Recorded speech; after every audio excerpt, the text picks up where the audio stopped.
Good afternoon once again. You're warmly welcome to the 2024 edition of our webinar series, and this one is on estate planning. My name is Isaac Oparinoi, and I'll be your moderator for this afternoon session.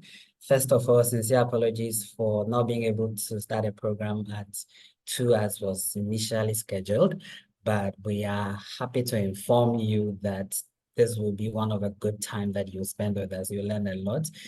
We hope to learn more about an overview of the wealth management approach. We also hope to share some estate planning best practices and some tools that you can use in planning your estate. We also highlight some key insights on estate planning as well. We hope that within an hour we'll be able to finish with the entire program. We would have 2 speakers, each one will speak.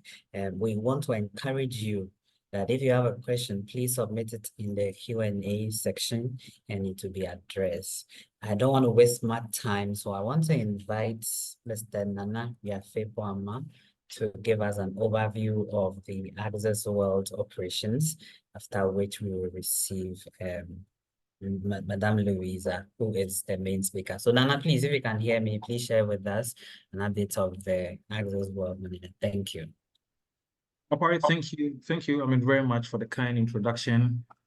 So, briefly, I would just go into my presentation and thank you, for making time, our dear participants, and joining, this afternoon, call. So, who, are we? This webinar is under the auspices of Access Pension Trust and Access, Wealth, Management. So, Access Wealth Management is a member of the Access Pension Group. And Access Pension Group, currently in Ghana administers pension assets in excess of 6 billion Ghana cedi. What Access Wealth Management does is to offer our clients financial planning as well as wealth execution. And what sets us apart in what we do is that in offering our clients wealth advisory, we only use offshore financial products to help our clients, gain exposures to global, markets.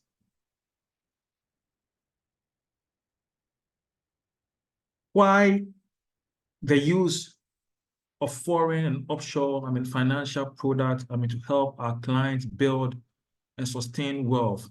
This, line graph highlight and history of economic crisis, for Ghana, right? It's been crisis after crisis. In the early, 2000s, we went through the debt crisis that secured HIPC relief to us. And then just when we thought, we had a crisis, behind us, we're hit by power crisis. We went through financial and fiscal crisis at the height of the great, financial depression in 2008, all the way through to 2012. What has been unique, per all this crisis, is the behavior of our currency. Per, each, crisis, our analysis, shows that the cedi depreciates not less than 25%, right? So once, you live in a country with a very volatile macroeconomic indicator like Ghana, then building, wealth, in cities, it's not really much sustainable, right? Because one bad year of economic, crisis, could just wipe you off. In recent time, we saw that in 2022, when the currency, depreciated in excess of 50%. 2023, we saw depreciation in excess of 23%. Currently, we have the cedi losing close to 70% of its value. And this, for us, underscores, the need, to diversify, right, across currencies and across, various, jurisdictions in building a sustainable, financial future, for yourself. Again, this underscores history of economic, crisis, in Ghana, right? In the space of 25 years, we are making, or we are under our 5th IMF, program, right? As a Ghanaian, I wish, this is the last. But then obviously, that would be, wishful, thinking. So then, the only way, you can, preserve, wealth, sustainably is to have, your assets allocated across multiple, currencies. So in short, Access Wealth is a financial planning firm. We offer our financial planning services to individuals and corporate executives. Once the financial planning is done, we help our clients, with their wealth execution, right? Building a portfolio of global securities, for them to help them, meet, their future financial goals. Now, what really is financial planning?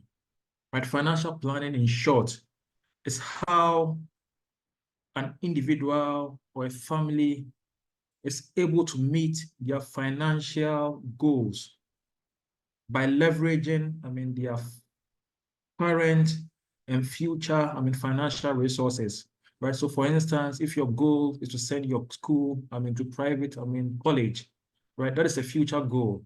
How do you leverage your current assets today and your future cash flow from your earnings to be able to actualize, that goal of sending your children to private, college?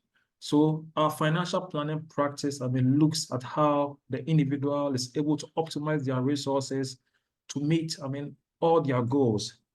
And during our financial planning, process, we don't only touch on the individual's, financial goal, right? We look at the individual, financial cash flow management, insurance planning, education planning, wealth accumulation, that deals with the investment bit. But very, very critical to what we do during our financial planning, which looks at the individual life 360, right? It's estate planning, right? After, you've built wealth, after you've preserved wealth, how do you ensure that your wealth, works for you, even in the grave? And that is, the reason, we are here, today. So I would just, end here, saying, we are financial planning and advisory firm.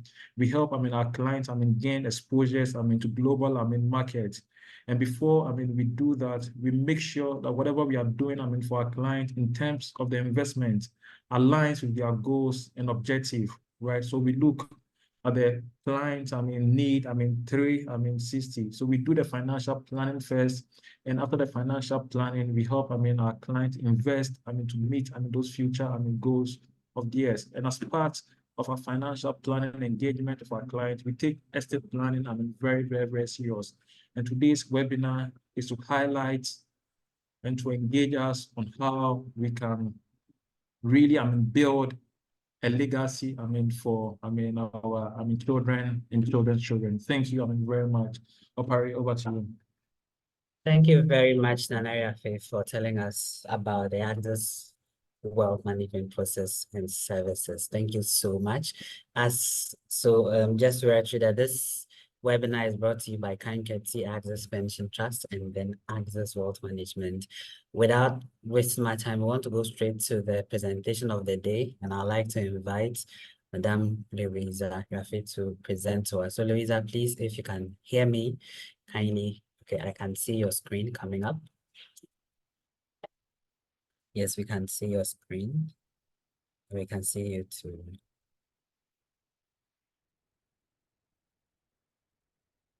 Lisa, please, you're muted. Yes, good afternoon. Good afternoon, we can hear you now. Thank you so much. Good. So thank you once again, Opari, and thank you for making time for today's session. As Nana mentioned, we're part of Access Pensions Group, and as part of providing financial education to our clients, we also find the need to provide some education in terms of their estate planning.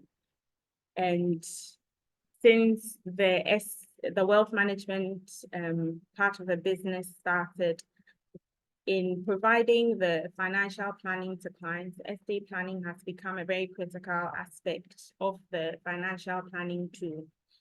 Now, this session is meant to be informative and educative, but at the same time, I like to emphasize that no one size fits all. So different clients will have different estate planning needs, some simple and some more complex. But this is just to make you aware of the importance of estate planning and some basic tools that are available for each and every one of us to utilize or capitalize on in terms of our estate plan.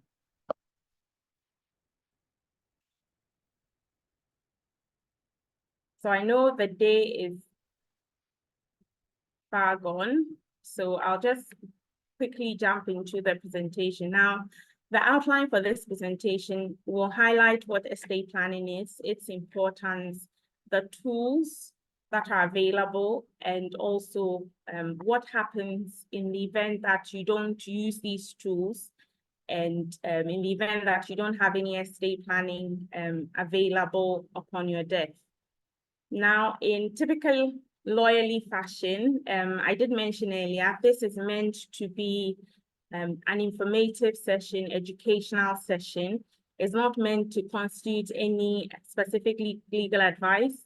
And like I mentioned, no one size fits all. So if you need the services of an estate planner and you need some specific services, you can get in touch with us, and then we shall point you in the right direction, either through ourselves or through our partner firms that we engage with.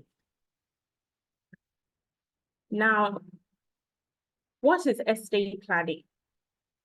I'm sure for a lot of us, the first thing that probably comes to mind is will, if you've heard of anything to do with estate planning. But by the end of the webinar, you'll come to know that there are other tools that also constitute, form part of what estate planning is. Now, estate planning is simply a set of arrangements that are put in place to determine how you want your assets to be distributed, managed, and preserved, not only upon your death, but also during your lifetime.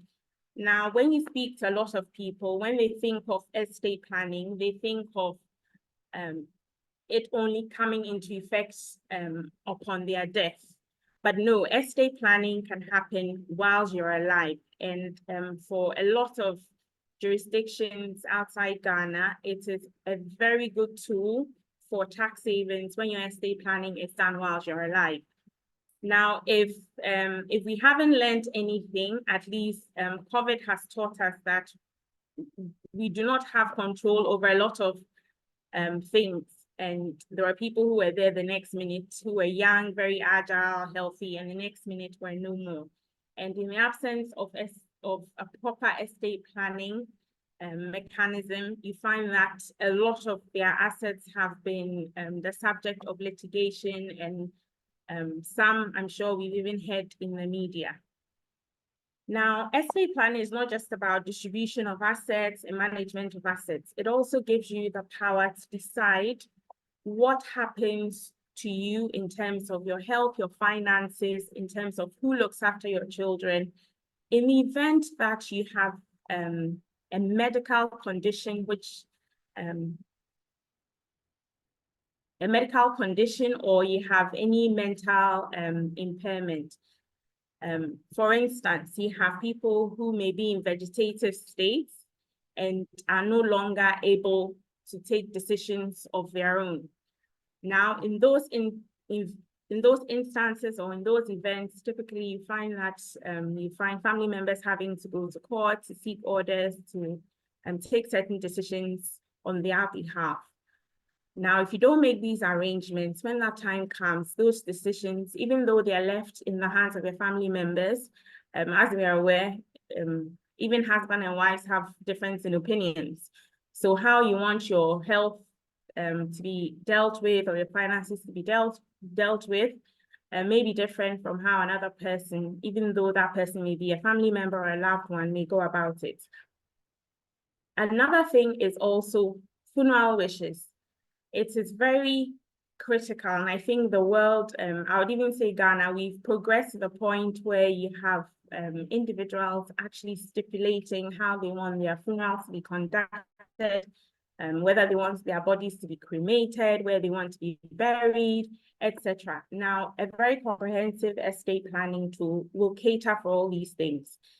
And I think the one very important or critical thing when it comes to estate planning is that it puts the power in your own hands, and you get to decide what happens to your asset, what happens to you, and what happens to even your children. We've heard some unfortunate instances where you have husband and wife, both unfortunately dying in an accident, leaving minor children.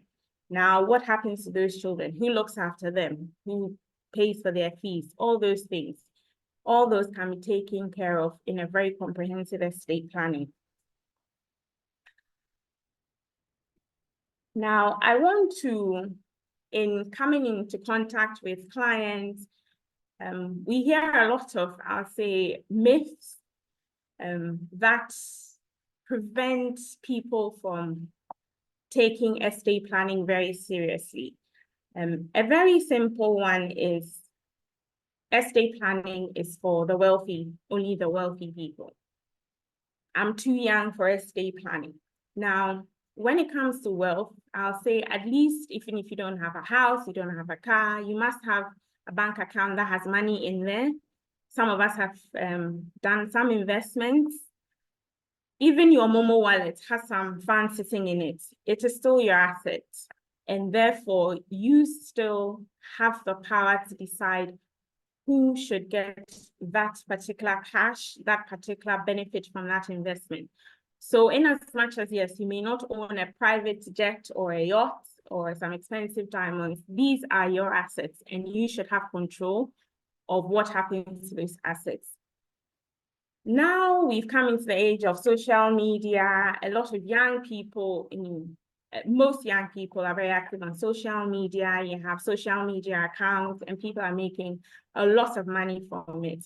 So now you can't say I'm too young, because you have young people who have made a lot of money from these influencer accounts. So estate planning clearly is not just for the old, and the young also need to take advantage of it. We've also come across myths about the moment you start estate planning, it means that you are wishing death on yourself, and the fact that you put your affairs in order means you're telling the Almighty God that you're ready to go. That is also a myth. And like I mentioned earlier, if COVID has taught us anything, it is the fact that we do not have control over what happens to us. I mean, in the next minute, in the next hour, in the next day. So you always need to be prepared. Most people think of estate planning as just having a will. Like I said, by the time we're done with this webinar, you'll find other tools that you can use depending on what your estate planning objectives are. It is expensive and complicated. Not entirely true. Like I mentioned, you have different levels of complexities. And depending on what your objectives are, you can actually find that it is actually not as expensive. I think typically when anyone goes to a professional, one of the first put-offs or the deterrents is that it may cost me a lot more. But I think in the end, it may end up costing, if not your family members, you yourself, the reputation and the legal tussles that happen upon your death. That may even be more costly than the professional fees or statutory fees that need to be paid for a good estate plan. And then some also believe that after I've put together my estate plan, my hands are tied and I cannot change my mind. That is also untrue. There are a few exceptions where, for specific purposes, the clients draw up plans that are actually meant to be not to be changed. So unless you specifically request, or the objective for which you are putting together the estate plan is so that it cannot be revoked, then with that one, you cannot change your mind. But in general, majority of these tools allow you to completely change. You can add on, you can delete, you can tweak it as much as you want. So your hands are not tied. Now, what is an asset? I mentioned about your cash bank balances, your Momo account, shares. I've talked about social media accounts. You have royalties, licensing rights, especially those in entertainment sectors. You also have typically your retirement savings, your pensions, and I'm sure lots of us have insurance policies. The wealthy have private jets, yachts, very expensive cars, expensive diamonds. All these form part of your assets. Your house that you live in, and in this modern age of digital assets, they form part of your assets. Your liabilities also form part of your assets, whether you like it or not. And all these need to be provided for in your estate plan.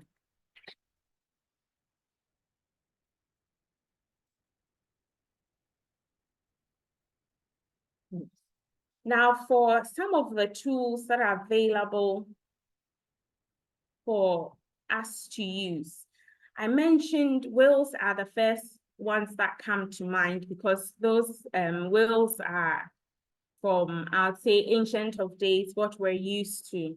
Now, as laws have progressed, new, or I would say more advanced options have become available. I'm sure some of us have heard of trusts. We've also heard of foundations.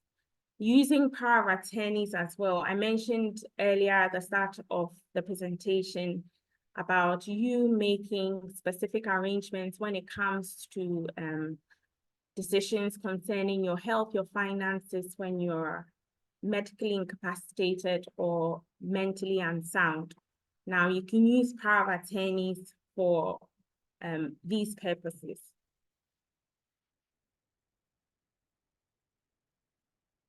Now, I'll start with a power of attorney. Typically, I find most people, when they hear of power of attorney, think mostly of land transactions. And the funny thing is, it does a whole lot more. And you find in advanced jurisdictions, other jurisdictions, powers of attorney are used to achieve that purpose. Thankfully, in Ghana, we have a Power of Attorney Act, and the Act stipulates what a power of attorney should look like in order for that power of attorney to be enforceable. Now, it is to use this tool, it is very important that you seek legal advice. And the reason is that for a power of attorney, you're basically putting power that ordinarily should be in your hands in the hands of another person. So you need to understand the power that you're given, the implications of that power. A power of attorney, you can actually opt for how long the power of attorney should last for. You can also be very specific in terms of what your attorney can and cannot do for you. Now, in terms of me stressing on seeking legal advice, for it to be enforceable and for your attorney to be able to act in that capacity, it needs to conform to what the laws governing it require. And that is why when it comes to these examples, we advise that you seek legal advice, legal help to draft these documents. But like I mentioned, in a power of attorney, you can use that to decide in the event that I'm mentally unsound, I'm medically incapacitated, my children should be looked after by so and so person, my finances, this should go to this person to pay this outstanding amount, this should be used for my children's school fees. All these orders can be made in a power of attorney. You can also use that to decide even the type of medication or medical treatment that can be offered to you. This is a very critical tool. Those who have had, I'll say, the benefits of using it have found it very, very useful. But like I said, it may be something that is useful to one person, but not necessarily to the other, because we all have different dynamics in terms of family, relationship, etc. But the whole purpose of this webinar is to let you know what is out there and what is available for you to use. Now, I've highlighted the purposes for which the uses of a power of attorney. We've talked about guardianship. We've also talked about typically when it comes to executing documents, I think that is what people generally think of when you think of power of attorney. But from what I've explained, there are other uses. And if for whatever reason during that period, you need that attorney to represent you in court and take decisions on your behalf, you put that power in that individual's hands. Now, the common one that we're used to is the will. Now, we have a Wills Act, and just like the power of attorney, there are specific requirements that the law says that is needed in order for a will to be, I'll say, a good and proper will. It needs to be, your will needs to have an executor, someone who makes sure that the wishes in the will are carried out. You need to have sound mind. You need to be at least 18. And then also everything that you're giving in a will must be something that you own. You cannot give what you do not own. And also a will must be in writing. There are exceptions, but in terms of this webinar, like I said, we're not being very specific. We're going with the general rules. So yes, you may hear that not all wills necessarily need to be in writing, but for purposes of this, wills must be in writing. And also the whole idea is that you want to limit the possibility of any legal contest or battles that may happen upon your demise. And therefore, just like the power of attorney, when it comes to wills, you can draft it yourself if you feel well and able to, but I always advise that after you get someone with a legal background to have a look and make sure that you've ticked all the boxes so that upon your demise, what you've done is not in vain, and the wishes as you've put in your will, when it comes to probate will be granted and your wishes will be carried out.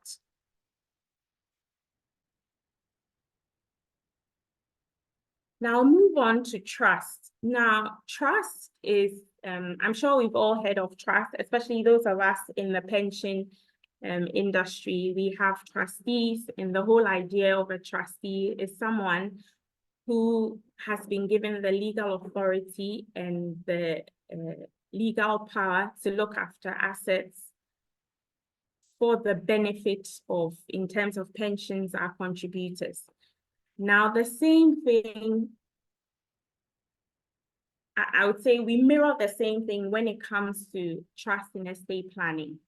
It's simply where a testator or a settlor, and you can have a testator because you can have a testamentary trust, and you can have a settlor because you can have someone who decides to set up a trust whilst they're alive.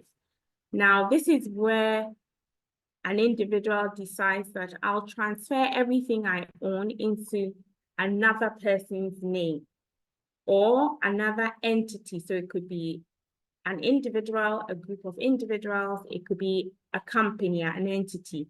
And the whole idea is that entity holds those assets in trust for your intended beneficiary. Now, it is a very, I'll say, uncomfortable discussion sometimes to have with clients, because the first thing they think of is, why am I giving my assets to somebody? But you need to understand what you want to achieve in terms of your estate plan in order for something, the option of a trust to be attractive. Now I'll come to some of these important things, but the first issue is for the example I gave for those who become mentally unsound or medically incapacitated, if you've already set up a trust, then the trustees of that trust would already be carrying out your wishes without you having to tell them what to do, because you have set up a trust. Now, in order to set up a trust, you need to have trustees. Now, trustees could be individuals that you trust. It could be a company as well. And you also need to know specifically what assets you want to put in the trust, and then also who you want the trustees to give those trust assets to in accordance with your wishes. So typically when a settlor or a testator decides to set up a trust, you have what we call a trust deed. A trust deed is basically a document that sets out how you want the trust to be administered. Now, you can have a living trust, which is a trust while you're alive, or a testamentary trust. So for some individuals, you can use your will. So instead of your will giving property outright, upon your death, your will will say that you appoint so and so as trustees, and those individuals are to hold these specific assets in trust for these beneficiaries, and then you list them. You can also have revocable trust. So you set up a trust and it allows you, of course, for revocable trust, you need to be alive. It allows you to make amendments to the trust. Amendments could be the terms of the trust in terms of how the assets are distributed. It could be changes to the trustees that you appoint. It could be changes to the beneficiaries as well. The other example is an irrevocable trust. An irrevocable trust is, I would say, very, very common, especially in jurisdictions where you have a lot of tax savings when you set up an irrevocable trust.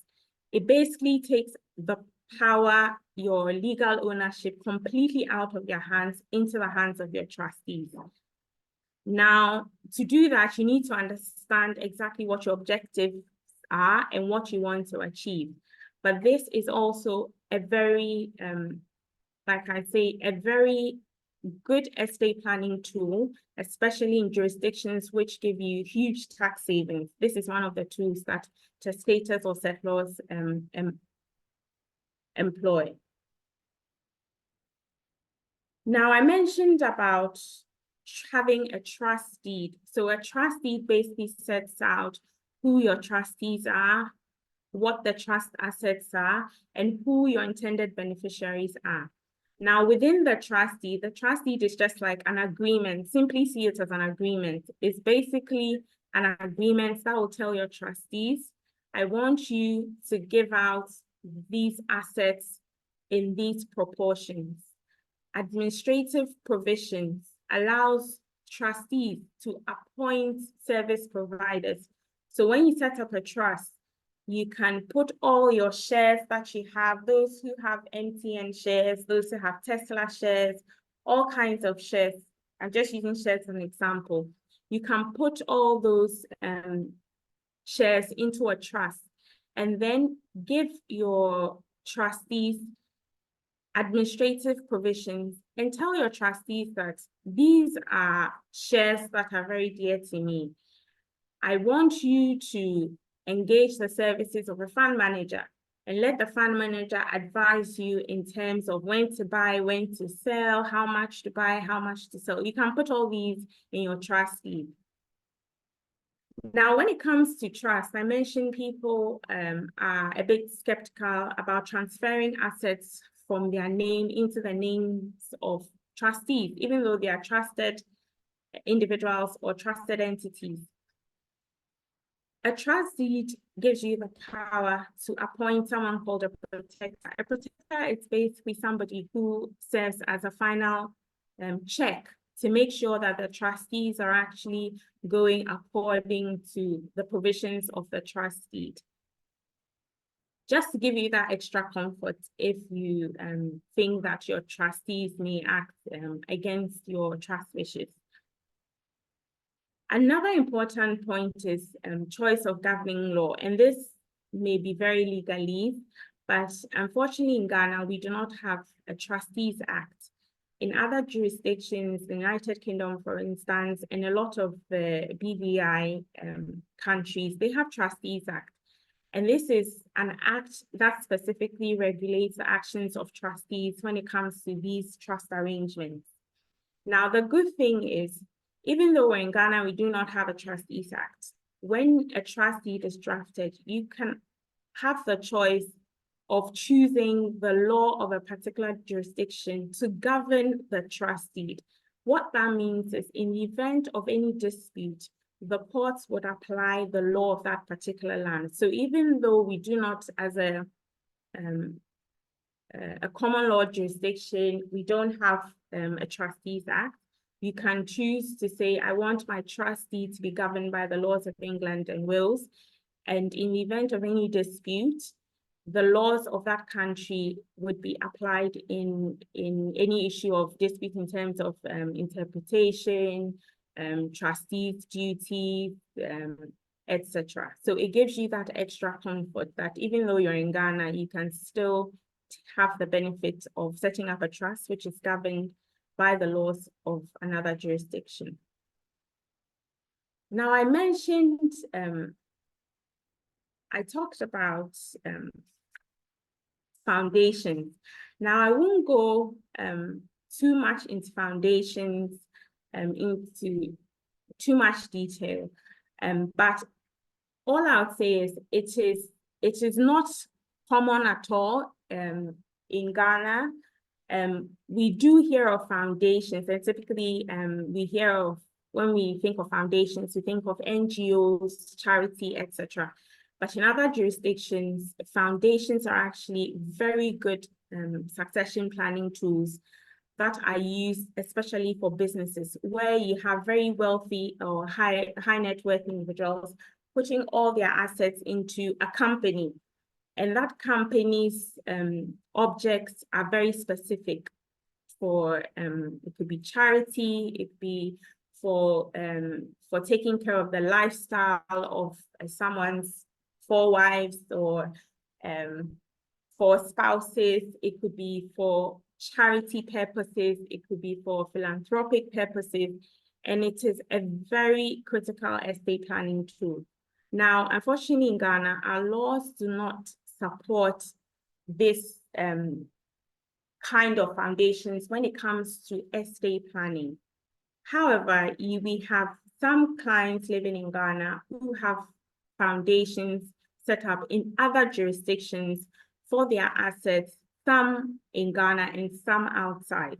So if you're the type of client who you have a lot of assets in other countries as well as Ghana, and you want to explore this option in terms of setting up a foundation, it's basically a corporate entity, then this is an option that could be available to you, but then you would look at setting it up offshore. And that is a discussion that we will have with you in terms of even seeking proper tax advice in terms of the implications of setting up such a foundation in whatever jurisdiction that it is. Now, we are going through all this estate planning to protect your assets and to make sure that you exercise the power that is duly yours. However, in the event that unfortunately you don't have any estate planning tool in place, then what happens to your assets? Now, I'm sure we've all, either in the news or from personal experiences, from maybe deceased parents or friends or relatives, have had some unpleasant experiences. The current laws that govern our intestacy is the interstate succession law. Now, it's, as you can see, it's 1985. It is very old, and I'll say the complexities and the difficulties in having your assets being subjected to this law is actually quite painful if you've seen it happen before. I've talked about the legal battles that happens, even though the law makes it clear in terms of percentages, and even in terms of sharing of assets.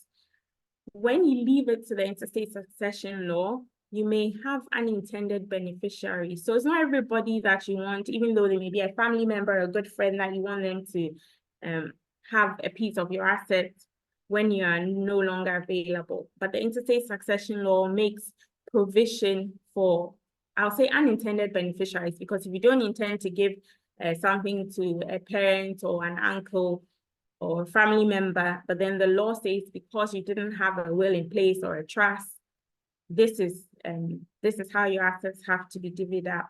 Then unfortunately, you will have unintended beneficiaries.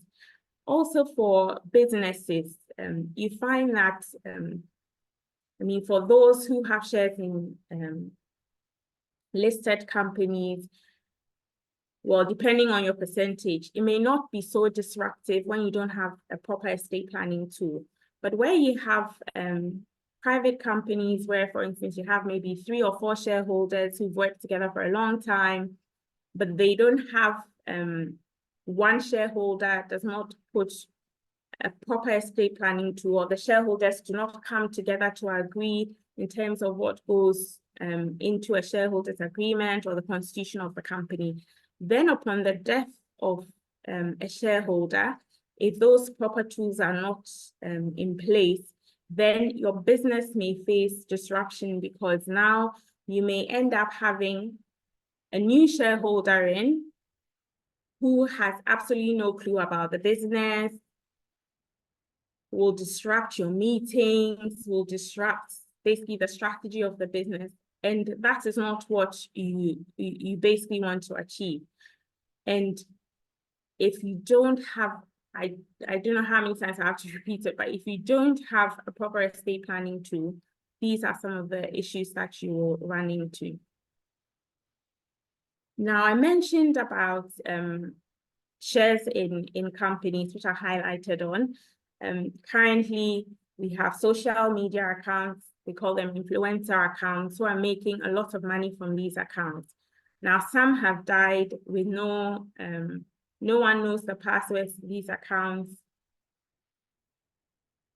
No one knows where the monies from these accounts, where the monies are being paid to. And unfortunately, there is nothing anyone can do. You will be left either where your family members are left with not getting the benefit of the work that you've done, because they don't know, how to even access your social media accounts. They don't know how to monetize, how they can monetize some of these.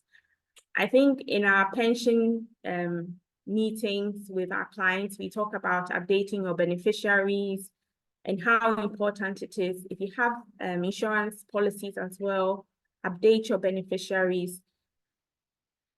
Your minor children, if you don't have a guardianship provision set up, your minor children may be left with family members or individuals who have no rights per se, or who are maybe forced to look after your minor children. Landed property. Some clients have properties in countries that do not allow free testamentary will. So you have some jurisdictions which have forced heirship laws. Now, forced heirship means that you cannot choose who gets majority or who gets your assets. The laws of the land forces you to give a substantial, sometimes 50 to 60% of your assets to either your firstborn child, or it has to be the first male child. Now, if you have assets in these jurisdictions, you need to seek legal advice on what happens to those assets. Thankfully, some of those jurisdictions with those forced heirship laws have repealed those laws, because they want to attract foreigners to own assets in those countries. So some are being progressive. But if you still have if you have assets in countries that still practice forced airships, you need to be aware and you need to seek legal advice in terms of what happens to them. Your liabilities, debts, mortgages, and loans. If you do have an arrangement where there's an insurance in place, then insurance will take care of it. But if those arrangements are not in place, then you find that the assets that you have left sometimes may have to be liquidated to pay off some of these liabilities. Now, we've said the good things, but I also highlight some of the impediments that we currently face when it comes to estate planning. I've already mentioned the absence of a Trustees Act, but at least you have the option of a governing law choice.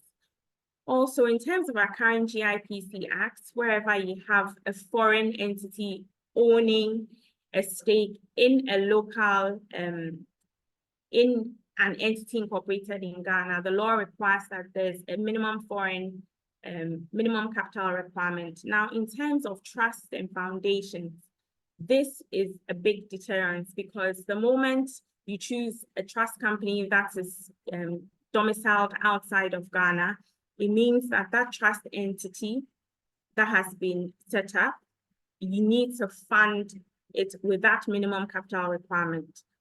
Now, as it stands, that is the law. So if that is an option that you want to pursue, we will advise you in terms of if you need to split your assets and have separate trusts to cover the assets here and have a separate trust for assets that are located externally.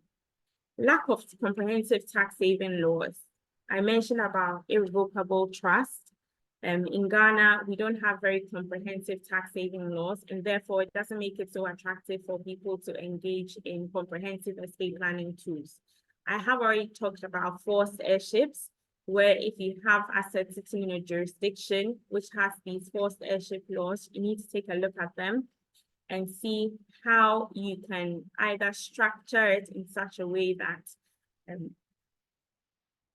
you don't fall foul, because if you give your assets outside of the laws of that country, especially when it's an asset situated in that jurisdiction, the courts of that land will set it aside.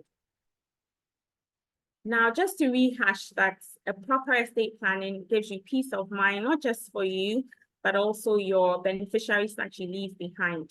It ensures good succession planning in terms of your businesses. And then even for your assets, you have asset protection so that you don't have your assets being giving them off to maybe a spendthrift child or a spendthrift beneficiary who would just spend your asset or sell your assets when it could go on, or in terms of a property, you can rent it out and get monthly income that would be to the benefit of beneficiaries. So a good estate planning tool helps with good succession planning and continuity. And also, I think the most powerful thing is it ensures that you give what you want to give to who you want to give, and you don't leave that power in the hands of the court or some other administrator who would go against what you truly wish. Now, just as a checklist, I would advise everyone to have a comprehensive list of your assets and your liabilities. This will help you when you meet your estate planning professional or your legal advisor to be able to draft a comprehensive estate planning tool for you. You need to update your estate plan. Your assets change. You acquire assets, you inherit some, you also sell some off. You have changes in beneficiaries. Some people die, some are born. And then you have changes in life experiences. I say sometimes you have clients contacting you to remove somebody from their will because of a family feud. So always remember to update your plan. Where necessary, also do get tax advice.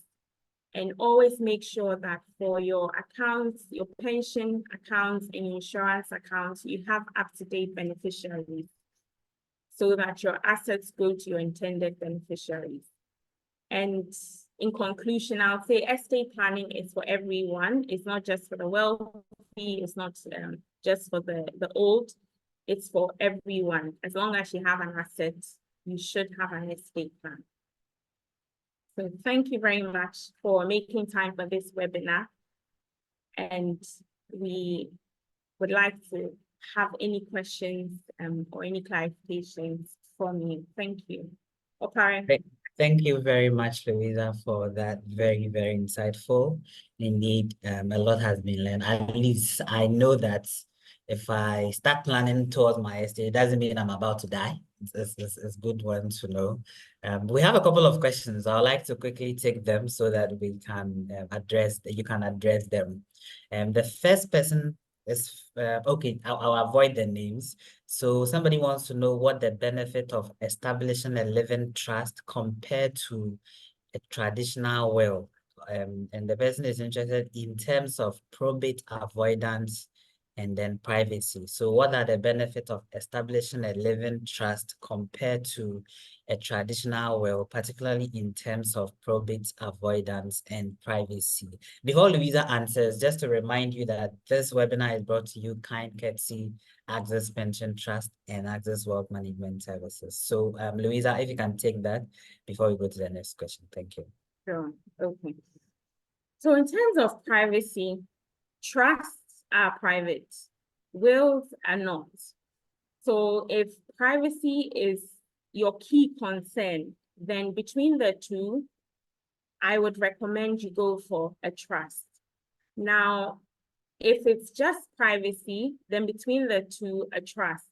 But I would say that in terms of your overall objective, I mentioned about how typically in terms of a will, you can give an asset as an outright gift to someone in a will. Now, the moment you give it, the person has the free will to sell their asset, to collateralize, to do whatever they want.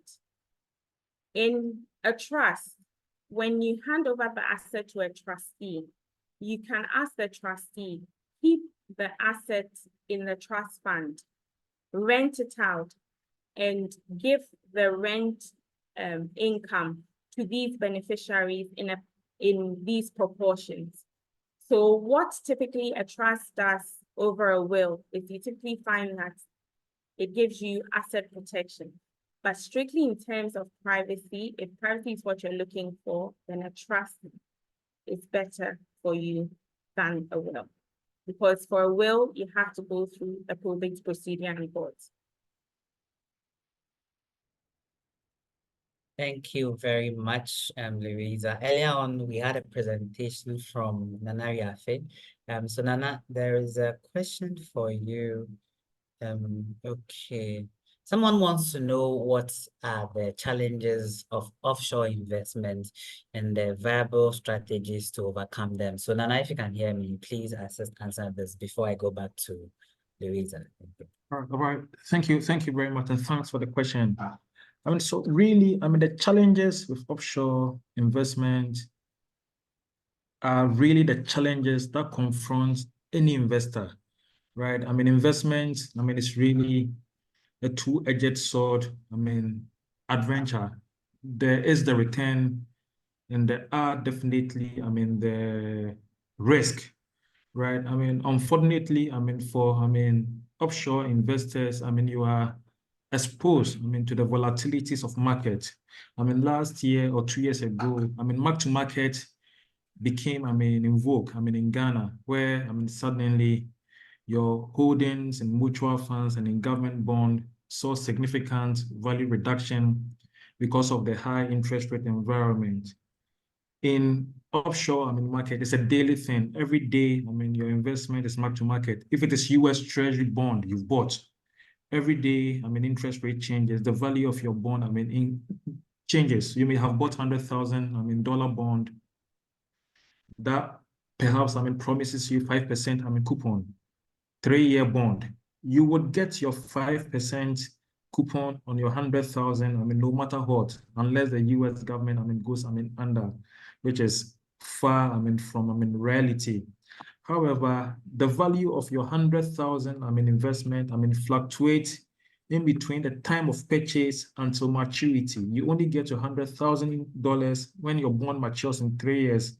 But between now and when it matures, when you want to sell, you may realize gain or realize loss. So really, the key, challenges as we see it is the, volatility. If it is stocks, you are buying, there's also that volatility. 2 days ago, a stock, called GameStop went up by almost 70%. Yesterday, it went up by almost 68%. Today, it's down by 33%.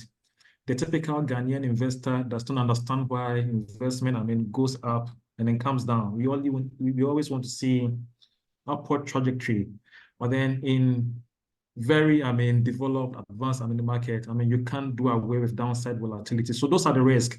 So for Axis Wealth, management, really before we invest, your money for you, we make sure we understand what your goals are, what your time horizon is, right? How you take risk. And based on all of this, we structure investments that meet, both objective of risk and return. So if you are the kind of client who cannot take volatility, you would find a low volatility investment for you. If you are the type, looking for aggressive growth because you have some ambitious, financial goals in the future, would definitely, find investment that achieves, that goal, for you. Thank you very much. Thank you very much, Nana, for giving us the comforts and what Axis Wealth does to make sure that our funds are safe. Louisa, I have 2 questions for you quickly. So the first one is asking, what conditions would warrant the splitting of one's assets with a spouse upon divorce? What conditions would warrant the splitting of one's assets with a spouse upon divorce? And the person says special emphasis on the spouse, not necessarily the man. Thank you. So, and please, when you finish with that, if you can add whether Axis can assist clients set up their will or trust. Thank you, Rita. Okay.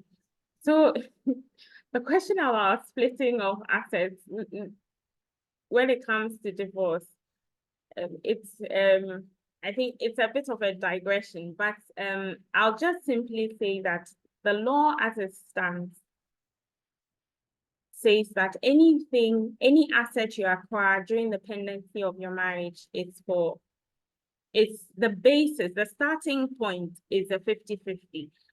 Now, if one spouse is able to show more contribution than the other, then you have a situation where a judge may give an order that maybe one person should have a higher percentage than the other. But it always starts, the basis is a 50-50 split. So that is the current position of the law. So if you have a divorce petition and you don't want to leave the splitting in the hands of the court, then what we advise is the spouses with their lawyers sit down and agree terms so that rather than have splitting of assets, you have to sell assets so they realize the cash and split it. How one party can agree to take one asset and another takes another asset. But if there's just one asset and that is the only one, then unfortunately the position of the law is a husband and wife, and as long as it's acquired during the pendency of the marriage, then it's a 50-50 split. Of course, if you acquired assets before you got married, then you make a case to the court that these assets were acquired outside marriage, prior to marriage, sorry, not outside, prior to marriage, and therefore should not be included as part of the assets that are decided during the divorce petition. Yeah, so that's it. And then yes, we do help clients in drafting of wills and then the setting up of trust. And like I said, if you want a more complex trust or trust situated offshore as well, we can assist you with that as well because we have partners offshore. So yes, we do assist clients. Thank you very much, Louisa, for that. First of all, the explanation and then the emphasis. So Nana, sorry, two quick questions for you. Someone wants to know what instruments are available for young investors. I think the person feels like what we are discussing is geared towards those that are nearing the old age, but he wants to know what investment is available for young investors from Access Wealth Management. And then also, if you can add this, Nana, the link between mortgage and investment and how to invest towards mortgage. That's the second question. He wants to know the link between mortgage and investment and how to invest towards mortgage. Thank you, Nana, if you can address that for us. Okay. All right. Thanks, for the question. So I think when it comes to investment, right, investment is not really it's age blind. So no matter, your age, I think, you can invest, and the investment opportunities available, for the old, really, available to the young. Yes, we cannot, give direct investment, advice, over, here, but, really, it is either, equities or you are doing, fixed income, right? Fixed income is either you're doing government securities or corporate securities. And when I talk about government security, I'm not talking about, Ghana government securities, right? There are world of opportunities, out there right here, from Ghana. We can give you exposures, to US Treasury, to UK Gilt, to German, bond, to South African bond, whatever, currency exposure, you want, we are able, to do that. Equities, you can be here and own, Tesla. If you see, future, in clean energy, you can be here and own, a Barclays, a JP Morgan, whatever stock, you desire, a Shell, a Total. So investment is not, color blind. It is really, what you have, in your pocket, and we are happy, to work, with you. Our minimum, really is $25,000, dollars for Access Wealth Management. But once, our client, has anything below $25,000, but shows, commitment, to constantly and consistently, invest, we can start off at $10,000, dollars. For the link between mortgage and investment, obviously, your ability to access, mortgage in any market depends, on your income. Because at the end of the day, you would have to, service, your mortgage, and you service, your mortgage with, your, income. And the bank's ability to extend, mortgage to you depends on how much, income, you make, right? So that is about, it. However, if you have, investment, for instance, in hard currency, generating hard currency, income, right? Some mortgage companies, can go an extra mile in including, those, right, as part, of your income. Once you can show a consistent inflow from those, investments, and based on that, they can extend, mortgage, far above, beyond, what your current, income can accommodate. So that is what, I can say, over, there. And of course, before you can access mortgage, you need a down payment. A bank would hardly, lend you, 100% of the value of the property you want to buy. You need to put up a down deposit, and you can build, that down deposit over time with, Access, wealth, management. You don't want to keep the money in CDs. And then when you are ready to buy the house, the currency has lost, 60% of its value, and your CD cannot really serve, the purpose of a down deposit. So yes, we are able to, to help you build that substantial, down deposit, for your eventual, house purchase. Thank you. Thank you very much. Just to remind us all that if you have a question, you can still drop it in the Q&A session. We're still taking a few questions before we bring the curtain down. And also as a reminder, this webinar is brought to you kind courtesy Access Pension Trust and Access Wealth Management Service. So Louisa, quick one for you, please. So two quick questions. One is, who decides on beneficiaries where the interstate succession law applies? So who decides on beneficiaries where the interstate succession law applies? And the second one is, can a will be converted into a trust or a foundation? If you can please help us with that. Thank you. Okay. So the first question, you've actually answered yourself. It is the interstate succession law that determines who the beneficiaries are. So, like I mentioned, maybe you yourself as a testator would like all your assets to go to your spouse and your children. But if you don't have a will in place or you don't have a trust in place, when you die intestate, the interstate succession law makes provision for your spouse, your children, if you have surviving parents, customary, your family as well. So it is the interstate succession law that determines who your intended beneficiaries are. I always say we are blessed to come from a country where you have a testamentary free will. I mentioned countries which have forced heirship laws that you cannot give less than a certain percentage to your firstborn child or your first male child. So if you are living in a country that gives you free testamentary power and gives you the law that supports it for you to draft, make a will or have a trust in place, then I don't see why you wouldn't take advantage of it.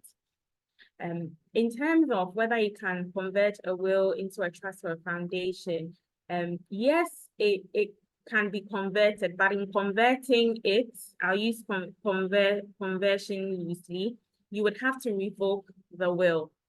So you revoke the will, and then you set up a trust where you put the assets that you were going to give away in your will upon your death. Those assets now become the assets of the trust fund. And then you appoint your trustees, and then you also state who your beneficiaries are.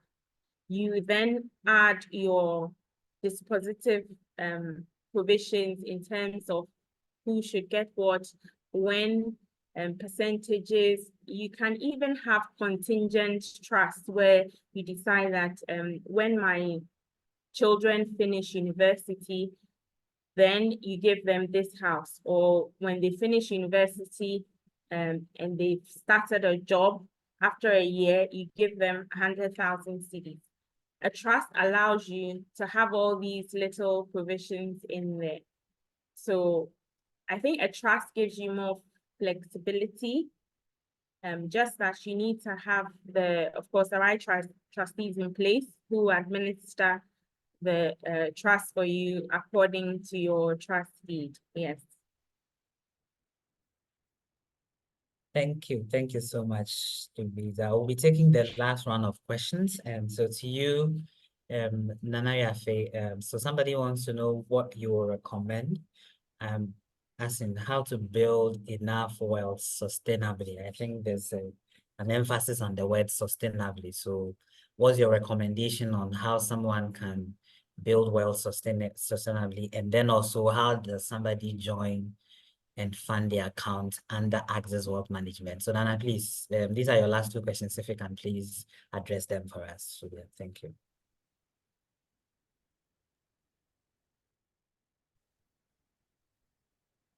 All right, okay. Thank you very much for the question. So really how to build wealth sustainably. I would say it starts from one, spending less than you earn, right? And then investing the excess you have, and then investing the excess you have. We say diversification is the only free lunch, right? You don't put all your eggs in one basket. You diversify across various asset classes, across multiple jurisdictions, to the extent that you are able to do that. So that is really about it. There's no shortcuts. If you are spending more than you are earning, you would eventually become like Ghana, going forward, right? We are poor and we are where we are because over time, we spend more than we earn. In terms of access wealth, right? How do we come on board? Like we mentioned, our process starts from financial planning. So once you express interest, you can just drop an email or a call to us. we'll send you a financial planning questionnaire. Our financial planning bit is free and pro bono, right? I mean, from the financial planning process, we are able to ascertain what your needs are, what your long-term goals are, and how we are able to help you meet those goals from your current resources that you've accumulated and your future, resources. Once the financial planning bit, is done, there'll be a session that talks, deeply on your individual investment policy, right? So we would build an investment policy statement, for you as an individual, where we recommend various, investments, to help you, meet that future, goals, of yours. Once, that is done, then we move on to the next stage where we help onboard you on our wealth, platform, right? So the key KYC document required are your Ghana card and evidence of your residential address. So water bill in your name with your residential address on it, or you can call your bankers for your bankers to reflect your residential address on your bank statement, and you give us a copy. Once we have those two documents, we'll quickly onboard you on our global broker dealer or custodian platform in the USA. Once the account is approved and open, for you,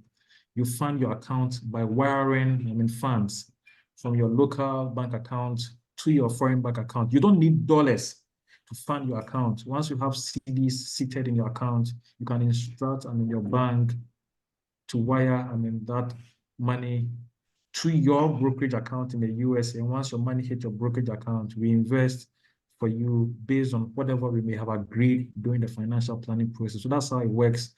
Firstly, financial planning. Once the financial planning is done, we onboard you on our wealth platform, custodied, in the USA. The key documentation required are your Ghana card and an evidence of your residential address. Thank you.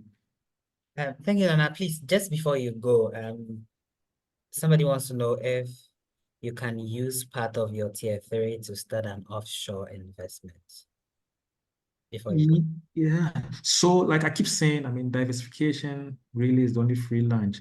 The tier 3, plays, a critical, role in your retirement, saving, plan, right?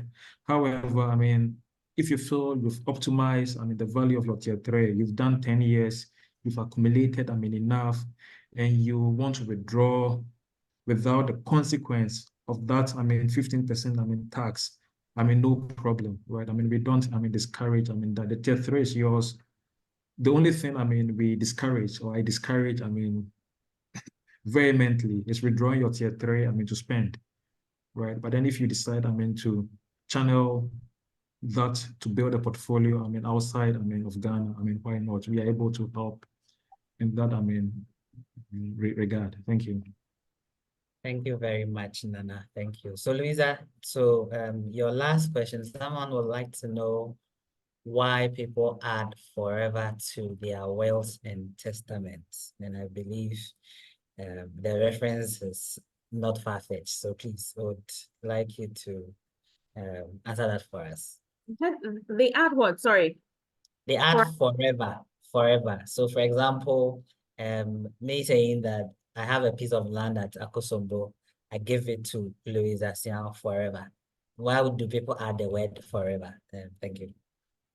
Okay, it may be very archaic, but in terms of adding for, to be honest, it doesn't add anything. It's more just to emphasize that it's being given freely and it is for you to do as you please.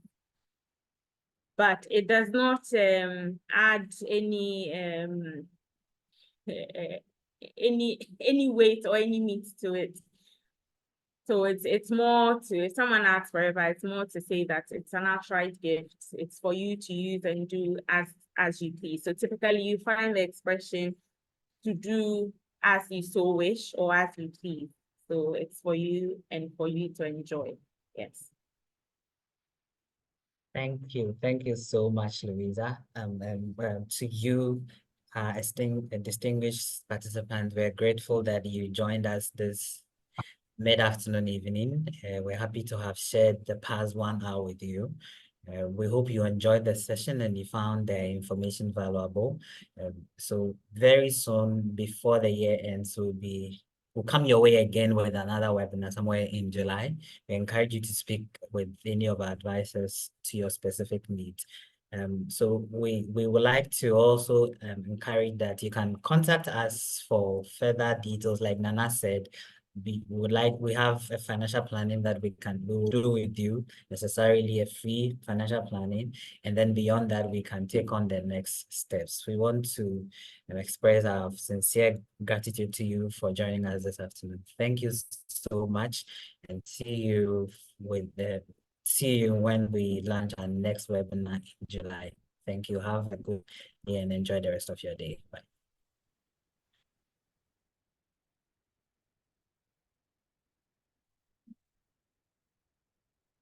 We have to.